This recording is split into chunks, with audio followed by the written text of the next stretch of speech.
अरे जी, हमें समझना चाहते हैं कि प्रारब्ध कर्म और क्रियामान कर्म में क्या अंतर है। क्या हमारे वर्तमान के कर्म क्रियामान कर्म प्रारब्ध पर असर डालते हैं?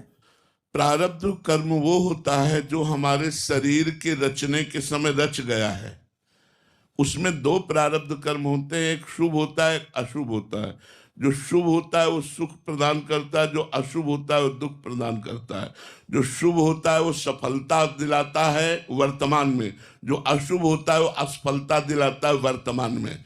अब जो हम वर्तमान में जैसे व्यापार है, पढ़ाई है, नौकरी, जिसके लिए भी हम प्रयास कर रहे हैं लेकिन हम असफल हो रहे हैं, ये प्रारब्ध भोग है।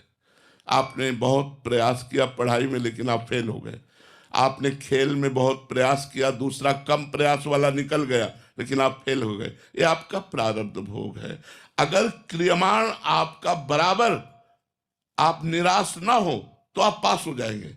आप बराबर प्रयास करते रहे तो प्रारब्ध एक बार गिराएगा, दो बार गिराने का होगा, लेकिन तीसरी बार तो हम पास हो जाएंगे। लेकिन एक बार में ही आदमी निराश हो जाता है। इसीलिए हम सत्संग करें जिससे हम निराशा को अपने अंदर ना आने दें। हम अविनाशी भगवान के अंश हैं, आज नहीं तो कल, कल नहीं तो परसों हम सफलता प्राप्त ही कर लेंगे। और आप ये निश्चित समझो, सफलता हमको मिलेगी यदि हम प्रयासरत रहे, क्रियमाण हमारा जोर कर रहा तो सफलता मिलेगी। एक महात्मा नए साधक साधना में भगवत प्राप्ति के लिए निकले। उन्होंने 20 वर्ष साधना की और किसी स्त्री के संग में वो आकर भ्रष्ट हो गए। उन्होंने विचार किया अब क्या होगा मुझे, अब मुझे कर लेनी चाहिए। वो जंगल में करने के लिए एक पेड़ के नीचे बैठे, विचार करने लगे क्या करने से भगवत प्राप्ति हो जाएगी। अब वो इसी संशय के झूले में झूल रहे थे कि अचानक दृष्टि पड़ी एक चीते पर। वो चीता पेड़ में चढ़ रहा था, चढ़ने की कोशिश करता फिर गिर जाता, फिर चढ़ रहा था फिर गिर जाता, फिर चढ़ रहा था फिर गिर जाता, फिर देखा वो धीरे से चढ़ गया।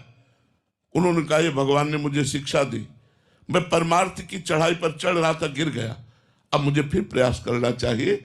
और वो प्रयास किए और भगवत प्राप्त हो गए।